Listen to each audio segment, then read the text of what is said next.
again, all you guys and gals out there in video land, whether it be your YouTubes or your wherever the hell we decide to put this damn thing on. The back of a monkey's ass. No, I don't think we're going to get very good coverage there. I think it would be better, like, if it was the back of some fat lady's ass, because then at least people would be stuck back there, like, and not have any, like, ability to get away from it. Or if it was a good-looking woman, they'd be actively looking at it. Yeah, well, the good-looking woman might work. The fat woman, people just try to avoid that. A monkey, though, people will actively look for that, whether the monkey is attractive or not. Well, you said that, not me. Anyway, welcome back to another episode of Fat and Angry. He's fat and I'm angry. And today we're going to be talking about video games again. Now, we're going to be recording this on the we are recording this on the 25th of February, 2018. And before we get started, I just want to say you all might have noticed that the audio sounds a little bit clearer. Well, I've been fiddling with the microphone that we're using, and I think we found a better way or a better setting on this thing to record with. So let's give this a try, and hopefully this will sound better than our earlier works. Keeping in mind that at this point, I have still yet to figure out how to work any fucking video editing software. So we have yet to post anything yet. So that'll just give you an idea of just how much recordings we did before we actually managed to get this shit out there. Also, something you can't tell, but one of the reasons there might be a different dynamic in our voices is due to medical conditions, I basically can't sit in a chair for a long period of time, so I'm lying on the floor and he's sitting in a chair while we do this. So because the floor is hard and it hurts my ass. Well, yeah, that's your reason. In my case, the chair is hard and it crushes my testicles, but you know. It's not all about your balls, man. I keep telling you this. The world can't revolve around your balls. I don't expect it to. Anyway, we're going to be talking about this because last time we were talking about fighting games and we kind of talked a lot about our early experiences in video games. So I thought that might be something to talk about on its own merits. So, well, let's get this discussion underway. What was your first video game experience, Fast? Do you remember? Yeah, it was at the arcade. I believe it was like a Pac-Man or Galaga type of game. My parents would go to a bowling alley a lot, and they had a really good arcade there. Also, the Pizza Hut we would eat at had a lot of those classic arcade games like Centipede, Pac-Man, Galaga. And so I would get to play those a lot. The bowling alley had some of the more interesting games, like the side-scrolling adventures. Well, you'd expect it to, because like a Pizza Hut, I mean, I would imagine back then they would have like stuff like Pac-Man and Galaga, because those were like the cheaper ones at that time. Right. It's like I was born in '83 and you were born when? 81. 81. So that means like, yeah, like stuff like Pac-Man and Galaga would have been like very old hat by the time we were old enough to actually have memories that we could remember. And so yeah, so like you'd expect an arcade, like a proper arcade, like someplace in a bowling alley, which back in the day, bowling alleys would actually be known for having arcades, like just a side room that was just filled with like at least a good half dozen cabinets, if not more. Yeah. And some of the games I remember in particular, really looking forward to playing. There was one I believe is called Rostanax. I might be pronouncing that wrong. Essentially, you play as a big, beefy barbarian dude. You start with an axe, and you get a mace, and then a sword eventually. And he carries it like straight above his head. The Conan like pose. Yeah, just does a forward swing. And it's a platformer. You kill lizard people and jump across waterfalls. I actually know which one you're talking about. We used to have that cabinet over at the college I went to, Del Mar. And then there was a Castlevania arcade cabinet that I have never seen before or since. I've looked for YouTube videos of it. I've looked online. I cannot find proof of its existence. But I remember very distinctly that it was similar to the NES version, but there were more levels. One level in particular, it's a room full of bones with these giant skulls, and if you fall in the giant skulls, you immediately died. And then, like the skeletons that you start seeing in part 3 that throw the bones at you, they randomly leap out of certain parts of the level. And for as much as I've studied into it, I, for the life of me, cannot find. Well, for all we know, it was like a prototype unit that just ended up wandering out into the ether. That's possible. It's like people forget that those were actually a thing. Like sometimes you'd see like prototype units that like might actually like escaped out into the open, and then people would be like, I saw this arcade game, but like I don't know the name of it. I've never seen it since. It's like, well, it could be an instance of that. Yeah, and I believe this last one was, Altered Beast. That one was always fun to play at the arcade, and you could always find a second player at the bowling alley. The moment you put a quarter in, somebody was ready to dive on the second controller. I remember my first video game memory was actually over at my aunt's house, and they had one of the TV Pong consoles. Now, if you've ever seen any of those many more historical, like AVGN videos of James Rolfe, and I say historical in that they're kind of like catalog episodes where he goes over all of a particular type of game, like all the Castlevania games, or like all the Dracula themed games, or in this one he was talking about like all the Pong consoles, because back in the 70s when Pong just blew the fuck up, everyone was trying to get on that gravy train, and so everyone and their grandmother made these little consoles where most of them were just dedicated to playing Pong.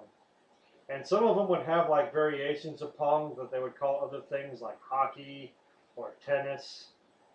What the fuck are those other than just Pong? Yeah, I've seen some of those, and like sometimes literally the only thing that changes is the color of the screen. Yeah. Hockey, all right, white background. Ice. Oh boy. Tennis, green to represent the green. Yeah, so like that was the first experience, was just like there, and it actually had the paddle controller. Then after that, I believe it was my parents that they just like let us mess around with, was an Atari 2600. The old wood grain one. If you've ever actually seen an Atari 2600 with like the wood grain, I think those were the standard models. Because it was the 70s and 80s, and around that time, everything was fucking wood grain. Don't believe me? Look at a station wagon from that fucking time. What's on the side of that sumbitch? Wood. What's wood doing on a car? Fuck you. That's why. It's just there. Because everything was fucking wood grain and earth tones. And when you're done with your car, you can use it for lumber. My car's on fire. Someone threw a cigarette butt at it. The asshole. As far as my first home experience with video games, my dad got an NES pretty early after its release, and first games we had were, of course, the Super Mario Duck Hunt pack-in. We had Legend of Zelda very early on, and I remember playing those games a lot when we first got the Nintendo. And when I started to get to pick my own video games, I went with a lot of the action side scrollers like Castlevania, Ninja Gaiden, that sort of thing. That's probably why you're like battle hardened in some of those games. Yeah. I remember Double Dragon was one of the first ones I had to have, and had a lot of fun with that. Also, shortly after we had gotten the Nintendo, we got one of those mini arcades for Frogger. And so, like, when somebody was playing the Nintendo, I would play on the Frogger. And sometimes I'd take the Frogger to bed with me. You sick little monkey. It was pretty addictive. I was the first person in my neighborhood to actually have a Nintendo, but some of the other kids started getting them pretty quickly. And everybody was always wanting to borrow my games because they weren't getting as many as I did. And they tend to get the crappier titles. They got like Superman and fucking. I don't know. There's no. I guess name any of those games that have shown up on AVGN or like Karate Kid and like Jekyll and Hyde and Who Framed Roger Rabbit. Yeah. And then I moved to the Bluff at one point, and the kids next door had an Atari. And I was so used to playing Nintendo by this point. You're like, what is this archaic bullshit? Yeah, I mean, the arcades. What cave did you excavate this garbage from? Yeah, even like the old arcade games like Galaga and stuff, they had superior colors and graphics. I was really confused by that system. You finding like an Atari 2600 in the Bluff while everyone is like playing their Nintendos does sound about the kind of experience that you'd have going to the Bluff. And it's a shame that anyone's who's listening to this that isn't from our area have no idea what we're talking about. But the Bluff is where hopes go to die. As terrible as Corpus is, the Bluff is kind of its runoff. Corpus, I mean, the Bluff is to Corpus what Corpus is to the rest of Texas. We actually have a nickname for some of the kids of the Bluff called Bluff Rats. Like, if you went to the Bluff High School and graduated from the Bluff High School, most likely you're working at either the Super Walmart at the Bluff or the Super HEB at the Bluff, or in one of the stores in the Bluff, because you're never leaving. The Bluff has already eaten your soul, and there's nothing left but a husk. Now, we may sound like horrible assholes for saying this, but if you actually ask somebody who lives in the Bluff, they're just going to kind of nod and go, yeah, that's about right. Now, if you excuse me, I must go feed my meth habit. Yeah, really bad meth problem in the Bluff. There's just a bad problem in the Bluff. And just like add your fucking noun to that. But going back to my Atari 2600, I'm guessing it was probably because of the video game crash of '83, where like where you could actually get like entire fucking boxes full of like dozens and dozens of Atari carts for like $1 a box, because like that's how bad the fucking market fell out of it. It was probably the reason that my parents had actually like gotten as many games as we did, because we actually had a lot of games. We had Pac-Man, which, when you've never played any other version of Pac-Man but that Pac-Man, it is tolerable, surprisingly. I remember after we moved out of the Bluff and back into Corpus, I would frequently see, like, at garage sales, Atari systems with all kinds of add-ons and video games for sale. And sometimes I would even just like see by somebody's garbage cans boxes with like Atari and Atari games in there. And as a kid, I didn't know you were allowed to take people's garbage, so I would just like see these consoles with the Atari games and want to take it home, but didn't. Where you get your ass beat by your parents when you got home, and the police would come and beat your ass for them. Yeah. Because this was the '80s, and you could get away with doing that. Hell, like, you knew you were in a good neighborhood, or your parents knew when they were in a good neighborhood, when, like, all the neighbors had beat their kids' ass before they even got home for their ass beating from the parents. Yeah. It's like, child abuse. Back in the '80s, it wasn't just allowed, it was encouraged. If you didn't whip the shit out of your kids, you weren't a good parent. Yeah. If you misbehaved in a grocery store and there was another parent present, they would help restrain you so your parent could do their civil duty. People would clap if you beat the shit out of your children back in those days. Child Protective Services, what the fuck is that? Yeah, so we had a decent amount of games. The Pac-Man one, yeah.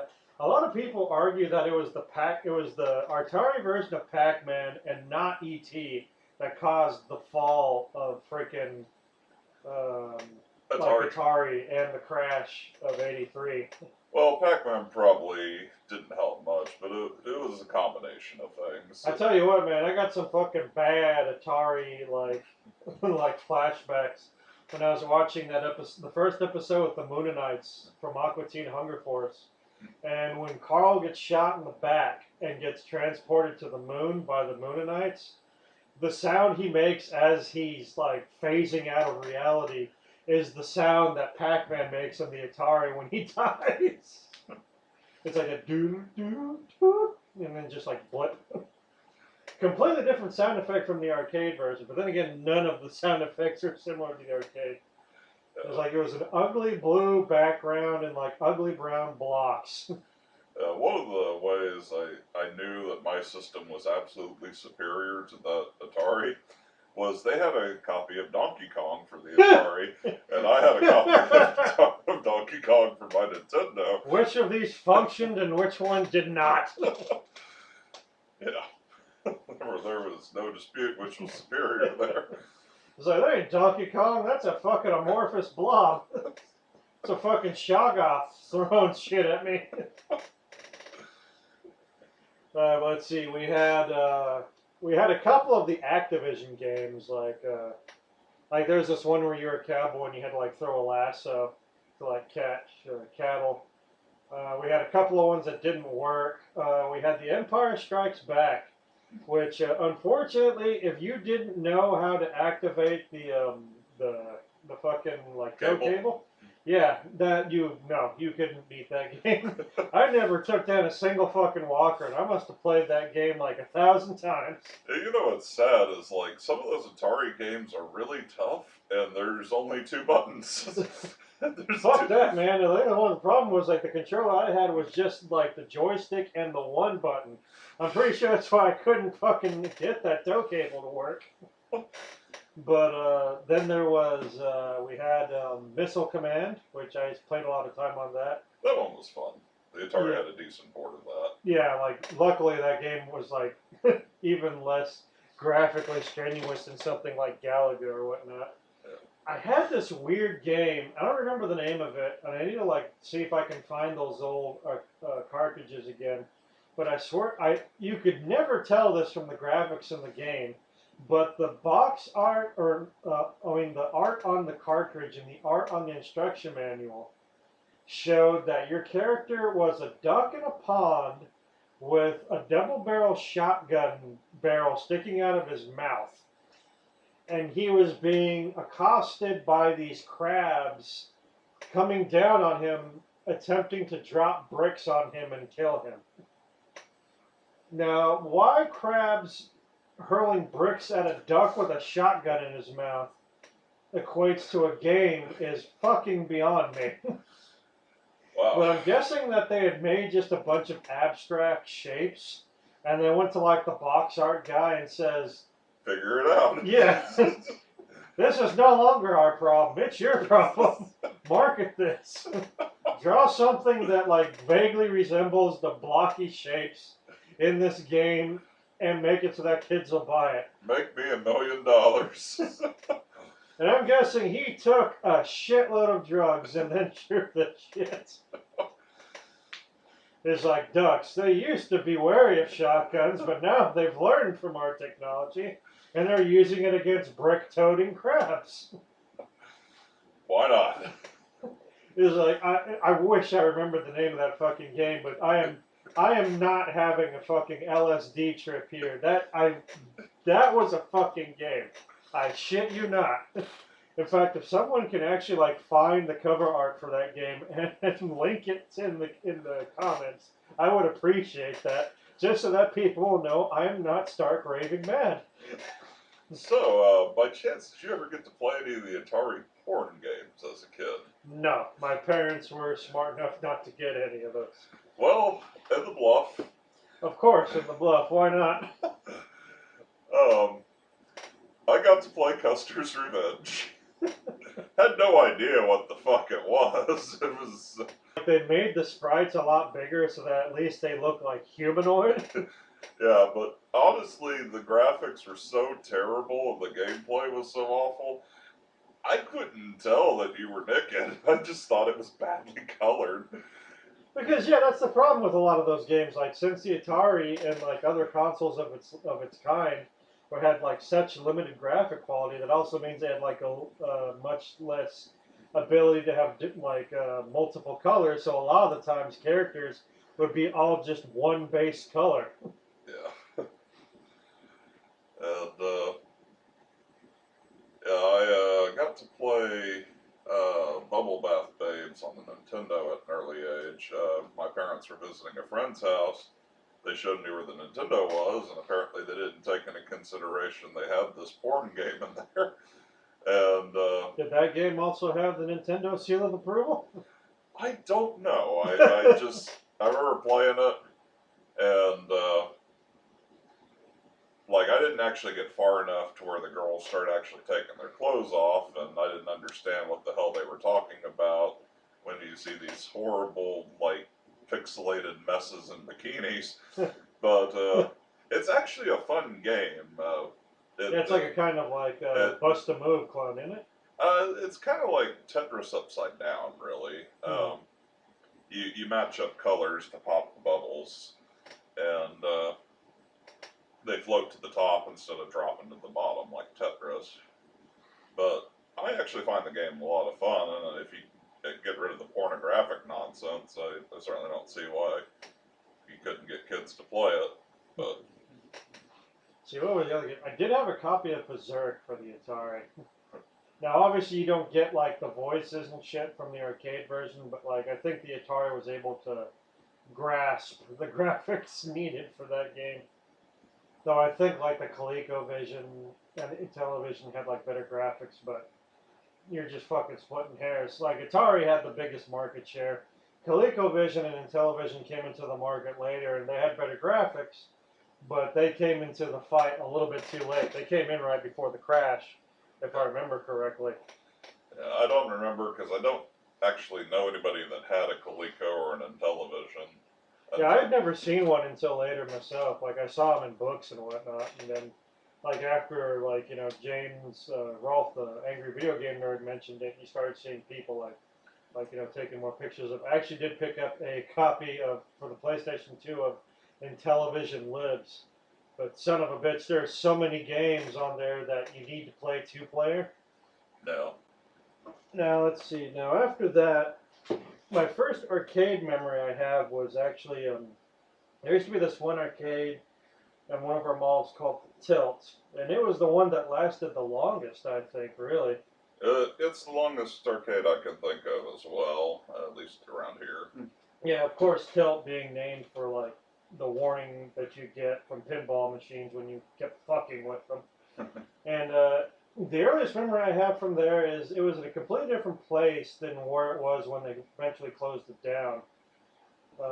There's no point in describing it because unless you were there, it didn't going to make any goddamn sense.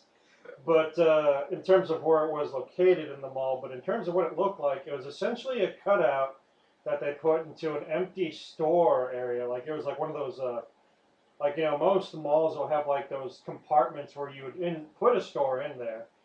But like when they're empty, it's just a big fucking empty room. And this was a room that had 2 entrances, so it was kind of like a walk-through area.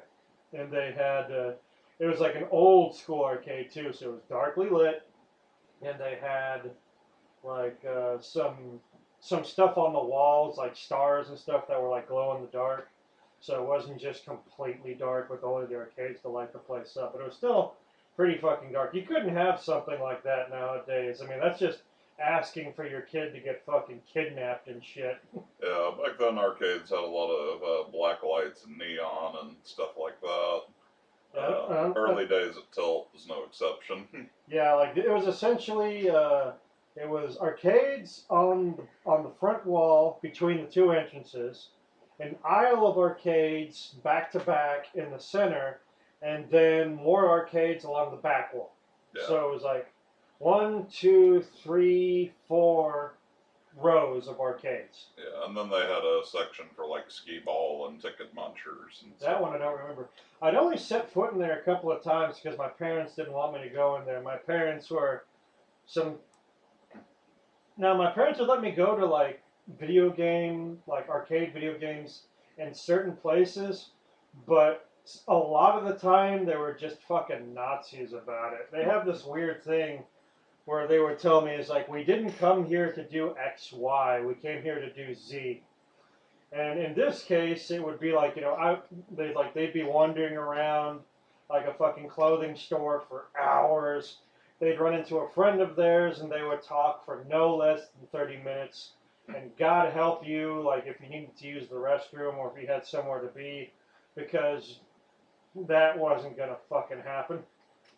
And so rather than be dragged around a boring ass clothing store where I was not allowed to walk around on my own, where I was not allowed to talk, where I was not allowed to play with anything, it was like, I want to go to the arcade. So I asked my parents, can I go to the arcade? And they feed me this bullshit line. It's like, we didn't come here so that you could go to the arcade. We came here to get clothes. It's like, you brought me along for something and you're not letting me do anything. Yeah. That's essentially child torture. Especially for someone like me. It's like, I got bad ADD and ADHD. And I say I got it bad because you don't grow out of that. You just learn to fucking deal with it. And so, like, for me, when I was a kid, I was really fucking bad. Back then, it's like they didn't have terms like ADD and ADHD. You were just a hyperactive kid that wasn't allowed to have sugar. It's like, oh, don't give him any sugar, it makes him hyper. It's like, God, I hated that myth. It's like, I was fucking hyper without the sugar. Yeah, at best, you got happy because you got candy. And so you. No, that shit was not happening. We weren't having any happy in this fucking house. Well, I just mean the myth in general. It's like at best you get happy because you got candy, so you're acting a little more hyper than usual because you're fucking happy. It doesn't have anything to do with the sugar. It has to do with the happy. I think that's why so many things are designed to make kids not happy, because the less happy they are, the more lethargic and controllable they are. I think that's in why in a lot of dystopian stories, the whole point is to keep the society in a constant state of depression, because they're easier to manipulate. Yeah. But that aside, it's we'd pass by it. The only times I ever set foot in the tilt back in those days is when I managed to wriggle away from my parents.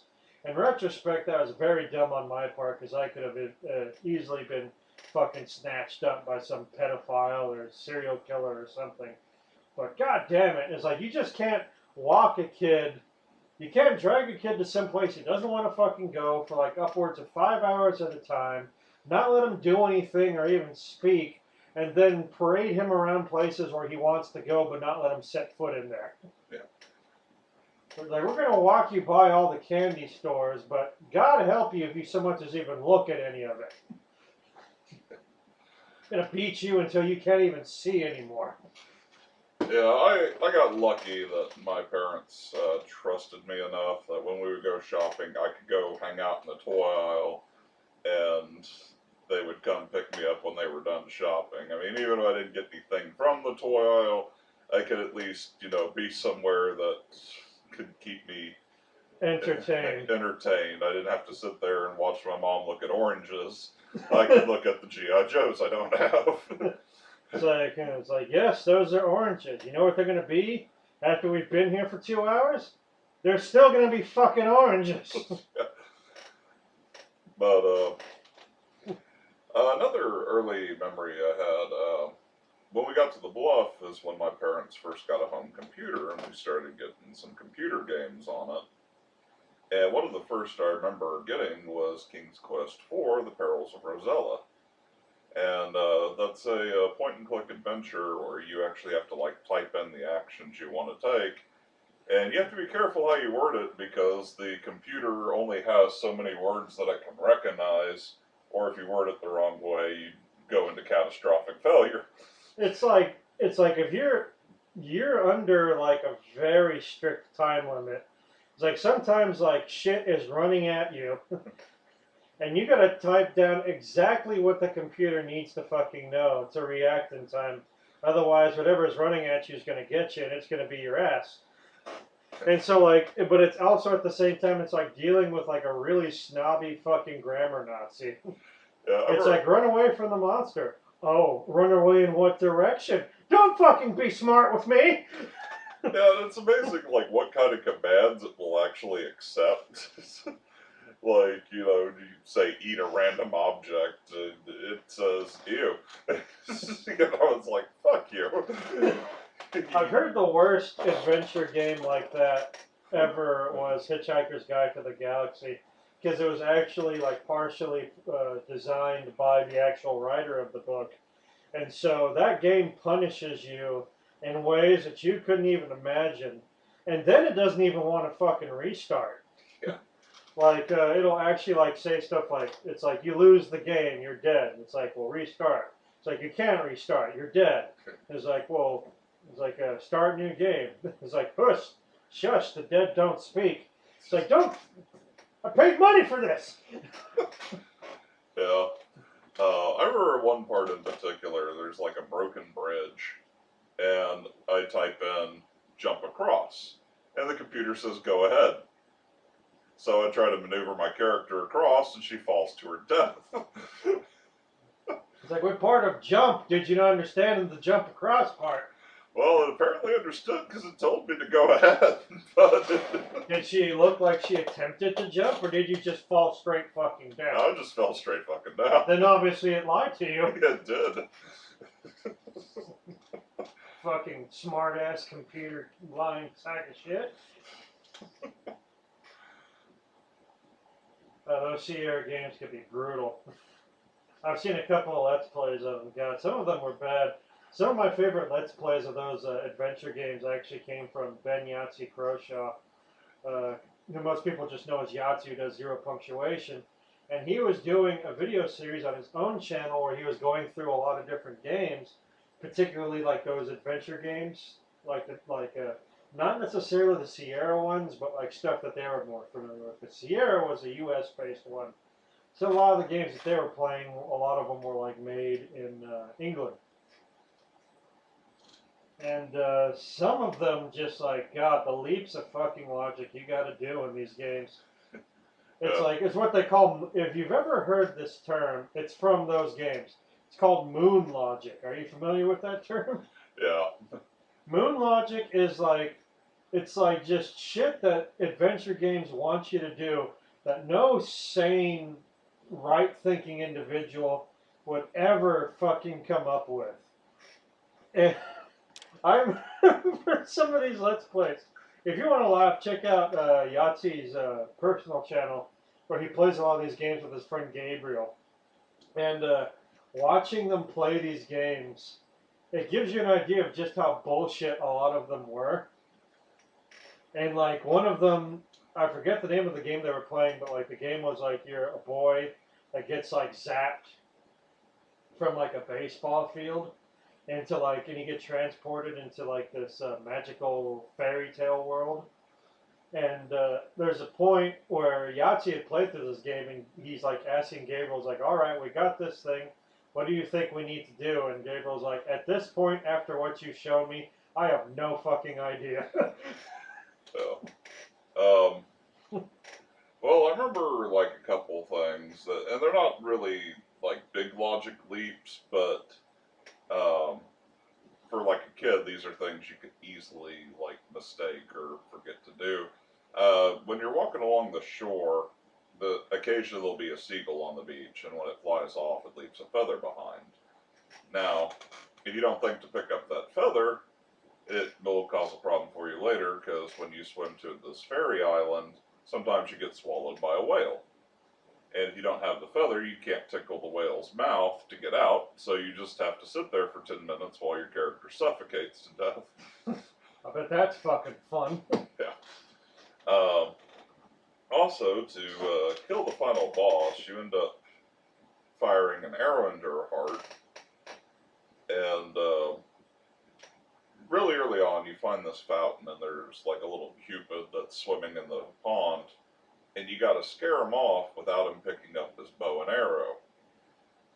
Most of the time when you scare him off, though, he goes straight for the bow and arrow, so you have to wait till he's at a certain part of the pool. Why don't you just kill him?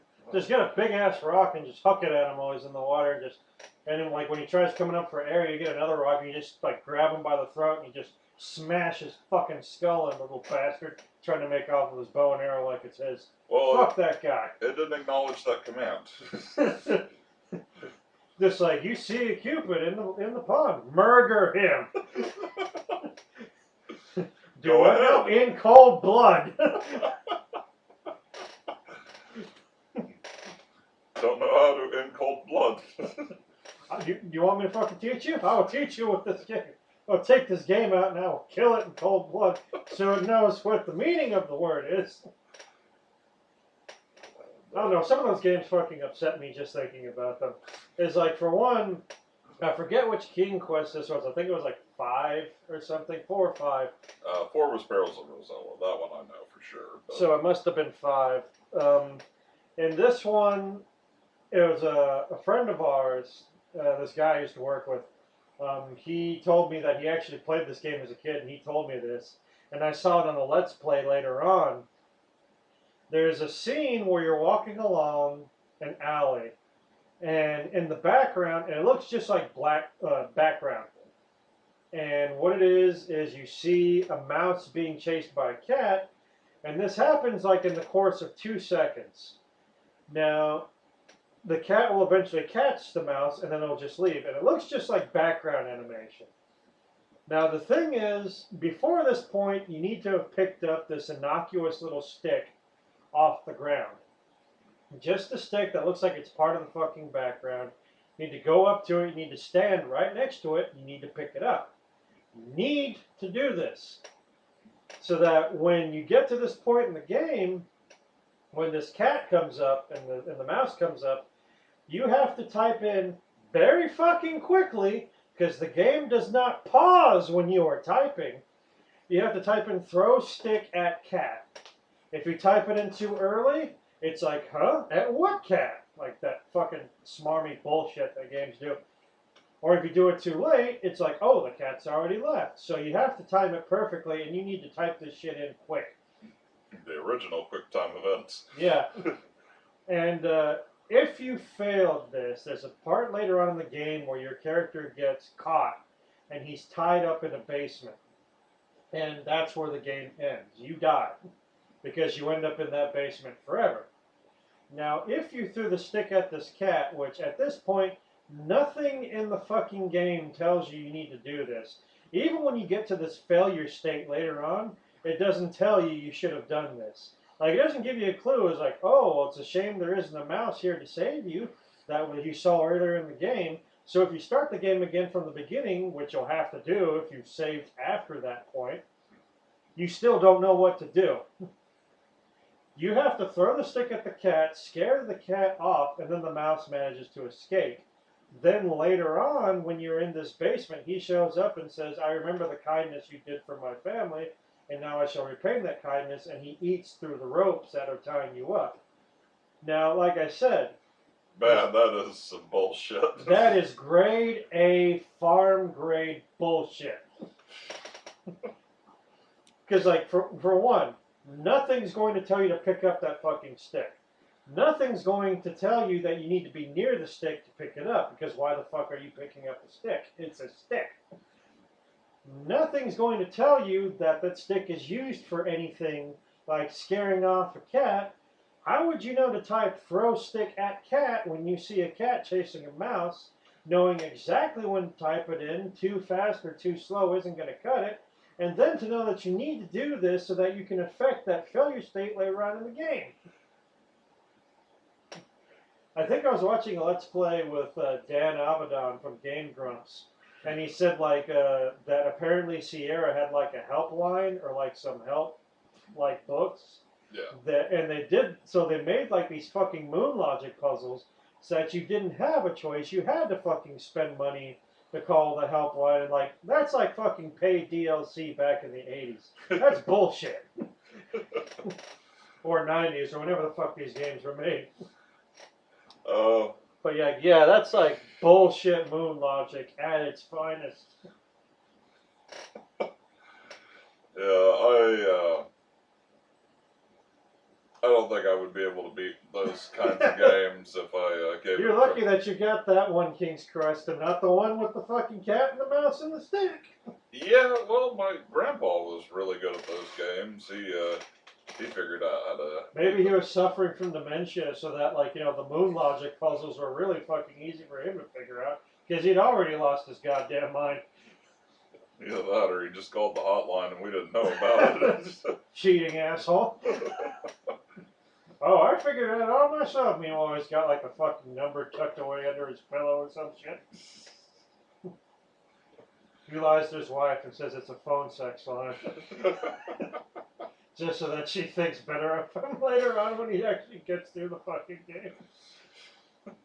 Why do we have $49.99 to this number? I've been calling up the horse. Or at least you're not cheating at your games. Follow your marriage. Priorities. Well, so anyway, let's see. So eventually I got a Super Nintendo. Well, hold on, it's my turn to talk about it. So, I started off with the Atari, got my Nintendo, and man, there was a couple of games I played the shit out of on my Nintendo. I remember playing, Base Wars. This is a game you played as well. Yes. For those of you who never played it, I don't know if the Game Grumps have ever played it, they might have, but Base Wars was a sports game, and normally I stay away from sports games because it's a sport, and sports are boring because they generally never change. I like sports games with a hook.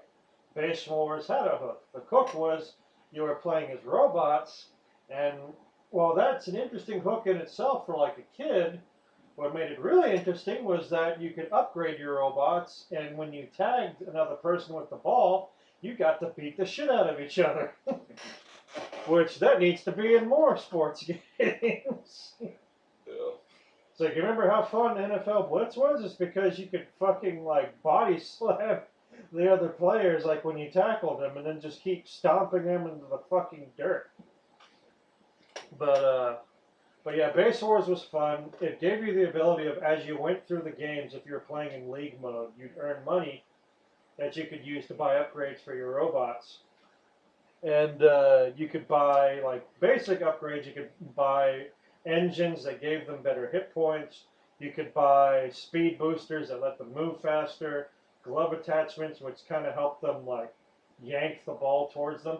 Like, if you got, like, some of the best glove attachments, you'd actually see, like, while the ball is falling, it'll start, like, magnetizing towards the catcher. Because, like, that's how good the gloves were. Like, they had, like, suction or something. Like, they'd vacuum the ball out of the fucking air, like Kirby or something. I never actually got any of the good upgrades. I ended up buying a bunch of stupid shit to make my robots look cool. Because I figured out a trick to beat the game that... Hold on, we'll get to that.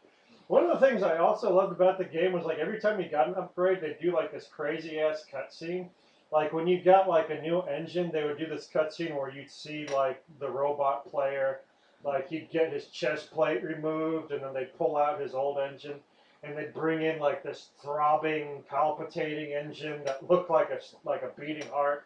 They'd install, you'd see, like, these fucking weld arms come in and, like, fucking, like, mechanize this shit and weld it into place, and you'd see the chest plate come back in. And you'd see, like, the fucking visor do, like, that RoboCop, like, shishing thing across the visor. Yeah. And what really made that game fun was the fact that, like, when you get the ball, and, like, if another player, like if you, instead of just tagging them out, you get into a fight. And so I had, like, a lot of games where, like, I spent all my money on the weapons. You could get, like, knuckle dusters, which made your punches hurt more. You could get swords. You could get laser swords, you could get guns, machine guns, cannons, and then each of the body types had different abilities too. Like you had the motorcycle ones that could run faster, but they had to accelerate. And they had the ability of, in fights, they could like do like a wheelie flip and just fucking wreck house in a fight. Like the standard walking units could like do a jump kick. Tank units could do like a flying shoulder block. And the UFO ones, which were like cheating bastards, they would just like lift up off the ground, and then you could slam them down. And once you slammed down on someone, you could get them and like stun lock them. by just repeatedly slamming up and down. But I really liked the tank treads. Most of my robots had those, even though they were slow as hell. they were slow, but they tended to give your characters like the best hit points, Yeah. and which made them more durable overall. The floating ones, I forget what the floating gave them the advantage of. Like each of the leg types gave you different advantages and disadvantages. But then there was a cheating thing. I thought I was the only one who figured this out. I'm guessing not, because when I mentioned this to you, you said, "Oh, I've been doing that too." But go ahead and describe the cheat. Alright, so when it's your turn to pitch, you don't have to throw the ball in a good way. You can just beam the shit out of the opposing players. And when you're playing against the computer, you just keep throwing a foul ball to hit their batter, and it does damage to them. Yes, because like we mentioned that this is a fighting game, so like your characters have like a full set of hit points. Now, whenever they get into a fight, they lose their hit points and get knocked out, but their total hit points goes down by a certain percentage. Once their total hit points goes down to 0, they are destroyed, and then like later on, you have to buy replacements, which means you generally don't want your characters to take a lot of damage if you're doing the league game.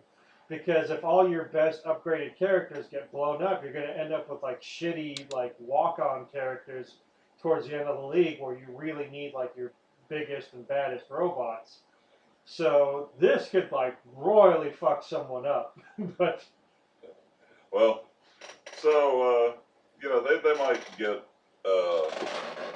a few points from all the foul balls. And oh, they get a lot of points. They're just because every time you hit them, they take a base. So like once all the bases are full, every time you beat them, they're going to get a point. So like their points are up to like it's like they've scored like 62 times this inning. Yeah, but once they run out of a certain amount of robots, they don't have a full field anymore, and they can't continue. So you win.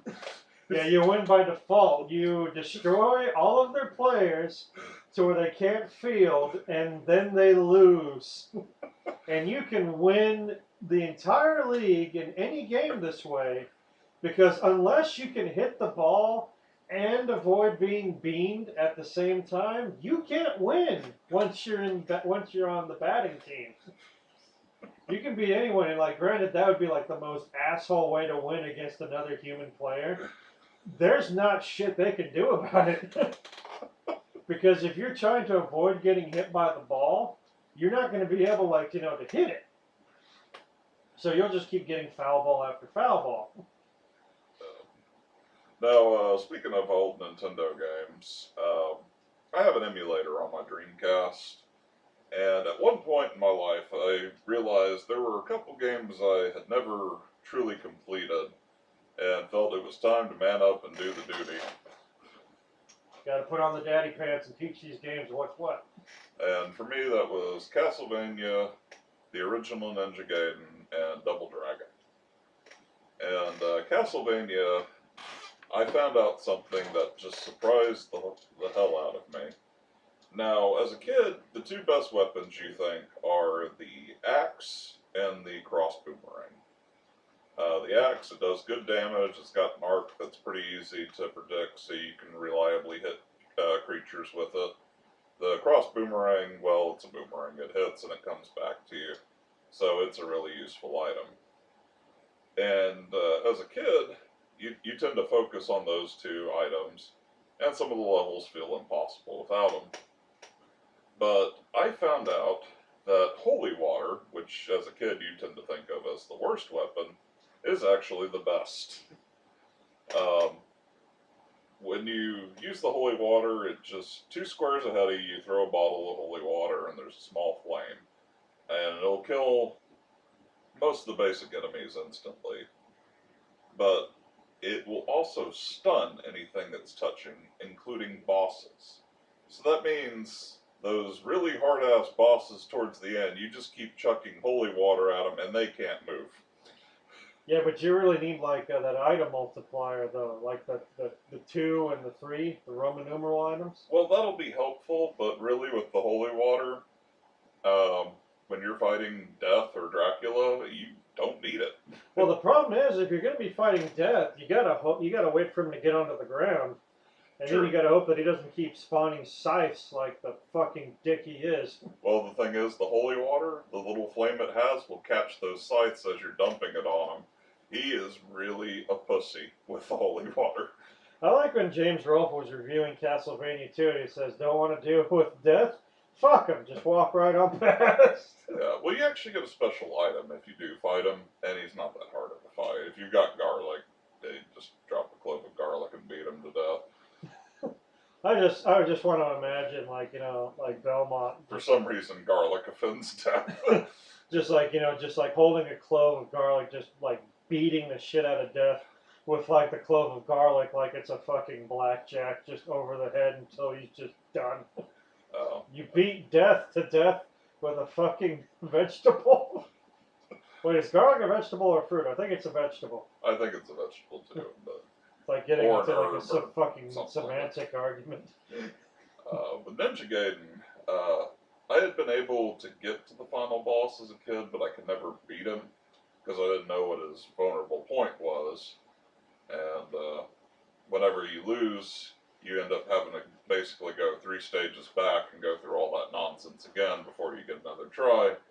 As a kid, I can give that about 2 goes before I decide, fuck this game. But as an adult, I had the patience and perseverance to get through, and my wife actually took a picture of it when I defeated him. Did you send it into Nintendo Power? I would have if it was still a thing. It's like, fuck it, this is an achievement. Double Dragon was actually the hardest for me to beat, and I didn't know on the Nintendo version that you actually end up having to fight your brother after the guy with the machine gun, because nobody I knew actually got that far. So, fuck you, Bimmy, I'm gonna beat your monkey ass. And so when I got past the guy with the machine gun, I was like, yes, I finally beat it. And then my brother walks out, and I gave the TV a double finger salute, because I only had like 1 sliver of health left, and I knew I wasn't going to beat him.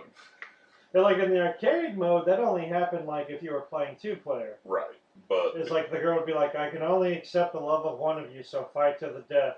Which, like, fuck that bitch, bro before hose, man. Come on. Yeah. Because you can't actually play 2 players on the Nintendo, it was always set up like that. Yeah. They should let you choose which one you want to be, Billy or Jimmy, at the beginning of the game. As if it fucking matters. The only difference would be like a palette change on the main character. Yeah. But, yeah, those were ones that it was like, okay, it's time to put these games behind me. And I did. And what actually inspired me was the James Rolfe video where he did the Ninja Gaiden review. And he's like, this game has kicked my ass for years. I love it, and I want to complete that love by beating it. And I was like, yeah, I need to do that with a couple of these games. That could be taken way out of context. We only beat the ones that we love. I will never hit a woman unless she's tied up and telling me not to. Wow, that's going to lead to a bunch of bad comments. But, fuck it. You can't please everyone, Oh. If you're into that sort of thing, I can. Not going to. Got a wife. I think she's the one that ties you up and, like, you ask her not to. If you want to know, you got to pay the fee. That's premium content. You got to pay the DLC first. Yep. But let's see. I think my all-time favorite game for the Nintendo has to be Kirby's Adventure. God, that game is savagely addictive. I didn't get to play that one. You poor bastard. Until like after I had some other systems, and by then the Nintendo, it felt kind of dated at the time. I went through a phase where like the regular Nintendo just wasn't fun for me anymore, and I kick myself in the ass every time I think about when I sold my Nintendo and all my games. I have a different problem. A friend of mine, he was a really good friend of mine in college. Right before he went into the Navy, he asked if he could borrow my Nintendo and Super Nintendo so that he could play them before he left for the Navy. And I stupidly said yes. Now, unfortunately, he left for the Navy before he got the chance to give them back. And while he was gone, his parents lent them out to some of his cousins. So I got back probably less than half of my original collection, which made, unfortunately, it was a hard lesson learned. Never lend out shit to people again unless you damn well know they're not going anywhere. So that, like, if something comes back missing or damaged, you know exactly where to go with a hammer to break their fucking ankles. Now, that aside, God, Kirby's Adventure, I kept playing that up until I let this thing out. So I was playing that game off and on, even into college. Now, it's a real easy game to beat. It is not that difficult.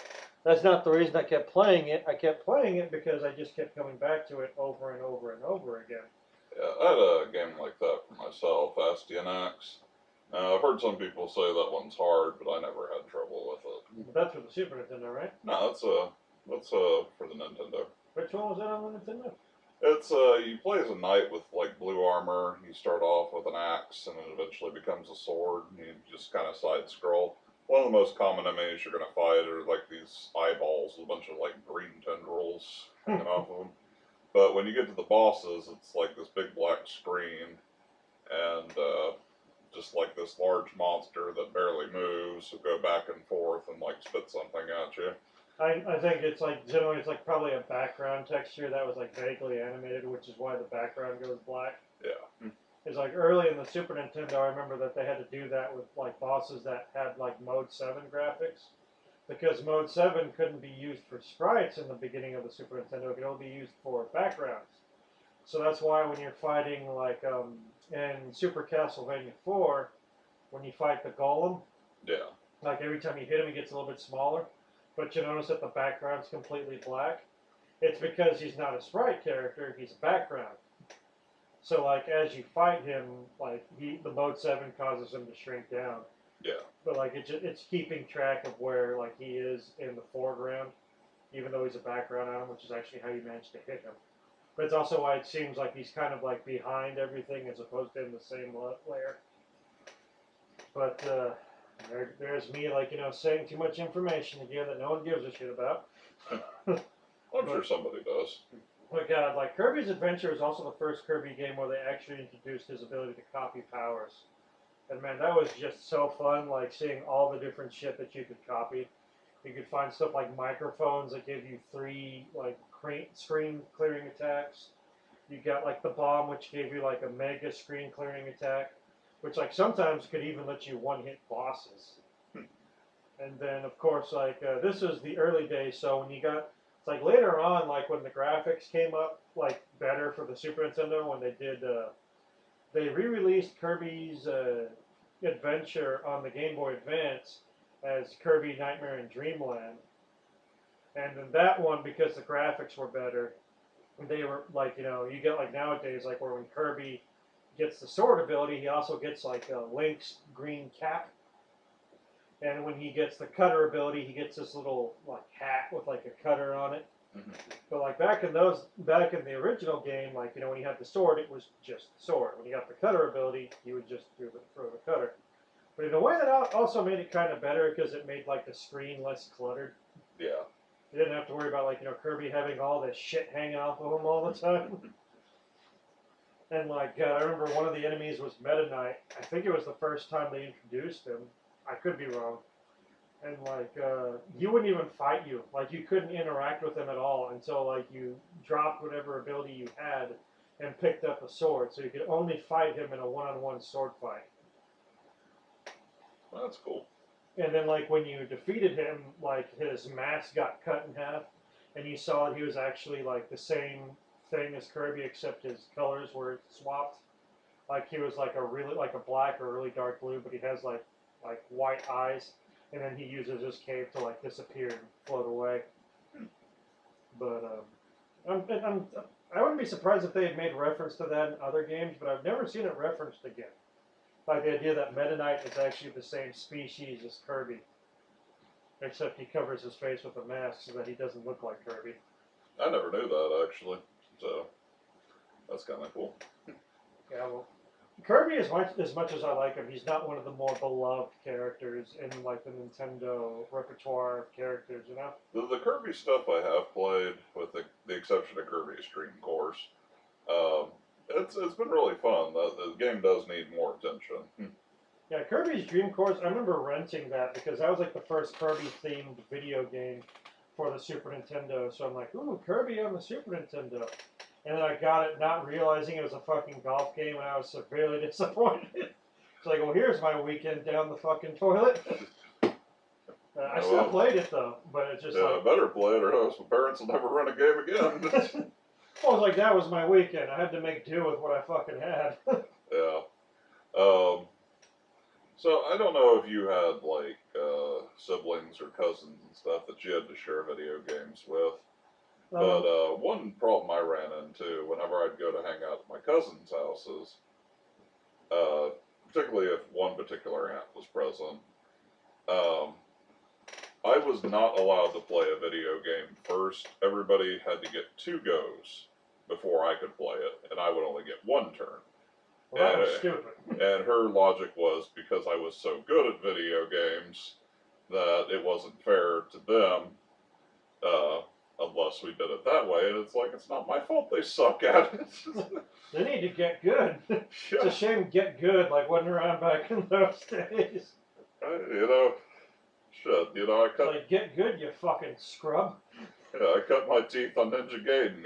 You sat there playing Dr. Mario. That's not cutting your teeth, man. That's like taking a fucking cheese grater to your dental work. God, it just makes my fucking enamel hurt just thinking about that. But it had to have been said. It needed to be said. Oh, have you seen the movie Incubus? Shut up. You told me about that. We're not going to discuss that on here. It's going to fucking get our shit struck down from YouTube. If I can ever fucking get the video editing software to work. Well, we will one day. Somehow. Some way. Someday. We'll find out if we're popular or not. I wish to be popular on the internet. We've made 72 videos, and nobody likes us. No one's heard us. I mean, really, our channel, it's had 8 views, and 6 of those are us. And the other 2 were from people who, like, immediately tried to get us off of YouTube. These 2 fuckers trying to ban us. Like, no, I never had that instance happen to me. In fact, some of the video games I actually got were from my cousins back when they were into video games. No one in my family still does the whole video game thing but me. It's like, it didn't help that, like, all of my cousins and stuff were girls. The only male cousins I had were like at least 10 to 15 years older than I was. So by the time I was old enough to actually like hang out with them, they had already gone to college. So like they were gone. The only cousins that were even remotely near my age were all girls. And so like they, like when they were young, they were kind of into video games a little bit. But like, as they got up older, like the same thing with my sister. I noticed this was like the trend back in those days. I know that like they don't like talking about like gender normality terms and shit like that nowadays, but back in those days, it's like, all right, it's like, she likes to play a video game, she's young, that's fine. But like once you got to a certain age, if you were a girl and you played video games, that shit needed to stop. It was just considered like, like not okay. So like my sister, she used to play video games with me a lot. But then once she got to a certain age, like her peer group was like, ew, you play video games? And like fucking overnight, that was the end of it. I no longer had my player 2 anymore. Well, except for my friends while I fucking had them. Then they all got into drugs and got arrested, the dumb bastards. I tell you what, I may be boring because I played a lot of video games, but you know what? I'm not in prison getting buggered by a guy named Tiny Tim. So, point to me. All right. So eventually I got a Super Nintendo. My female cousin, she mostly had puzzle games. The closest I would say she had to an action game was like Snake, Rattle, and Roll, which was kind of fun in 2-player. But she had stuff like Tetris and Dr. I've Mario. seen Snake Rattle and Roll for like the regular Nintendo. That game looked way too fucking busy. It was extremely busy, and 2-player, if you are trying to go in different directions, it can get pretty wild. It can be a problem. Yeah. Because like I saw the Game Grumps play that, I think, and like it's like God, like it's got that weird 3/4 isometric view, so you're kind of like you're kind of trying to figure out like what plane of height you're on compared to everything else. It's like I need to make this jump, but like by default the controls are all kind of wonky because you don't know like if pressing up is going to take you like up or to the right or to the left, or like if you're on the right plane. It's like the same thing as the platform. It's like fuck, and then of course the fact of like you have to get like the orbs of the colors that match yours to grow larger, but like the bombs look almost fucking identical to the orbs, and if you touch those, like you lose a bunch of your orbs. It's like it's a lose-lose fucking situation. Another game that had a similar view. I've gotten close to beating it. I have gotten super fucking close, but was it Equinox or fucking Marble Madness? Marble Madness. God, that game. That was regular Nintendo. I have literally made it to one frame before the final goalpost and ran out of time. And I think I barely beat the first fucking level and could not even remotely get to the end of the second one. Yeah, the problem is emulators really can't figure out that control, and I am not going to buy a Nintendo just to buy Marble Madness and finish that quest. You can always get an NES Mini. If you can get an NES Mini. At the time of recording this, there was a Nintendo of America was supposed to kick Nintendo of Japan in the ass and get them to start producing more, but I have not heard any follow-up on that. I heard it's supposed to be this summer that they're going to release. Originally, they said by February they're going to start rolling out more, but it's getting towards the end of February, and that shit ain't happened.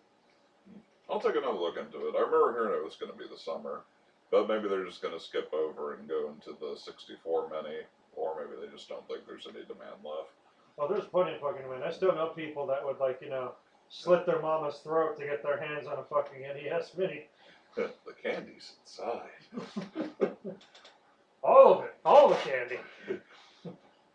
But yeah, like, God, I could go. You know what? Maybe we should hold off on Super Nintendo until another episode, because, like, God, there are so many games on the Super Nintendo I could fucking talk about that could go on for hours. And we're already past the hour mark here, so maybe we should go ahead and wrap it up for the time being. Eventually, I got a Super Nintendo. Eventually, you did. Of course, you did, Spoy. We all did. But I think that's a pretty good coverage of some of our Nintendo era shit. I could still go on about some of the games I've had. Some of the well, maybe we will on another one. But right now, let's go ahead and cut off for now. We're past the hour mark. It seems like a good amount of time.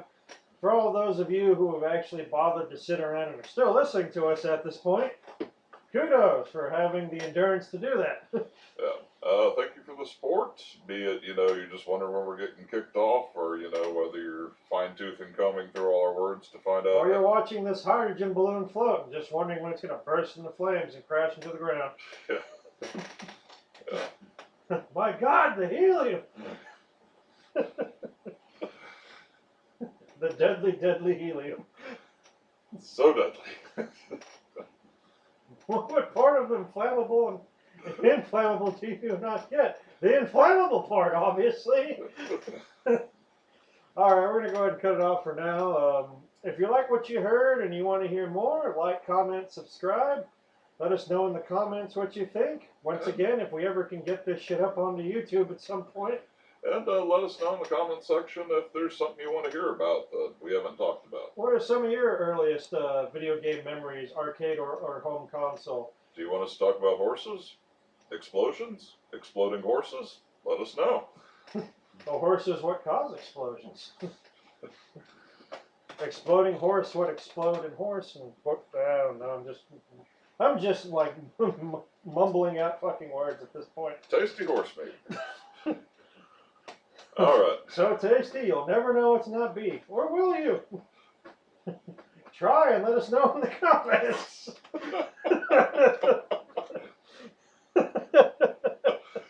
That's a little bit extra that we shouldn't have done. We should have stopped this earlier. Anyway, we'll see you all next time. Hopefully.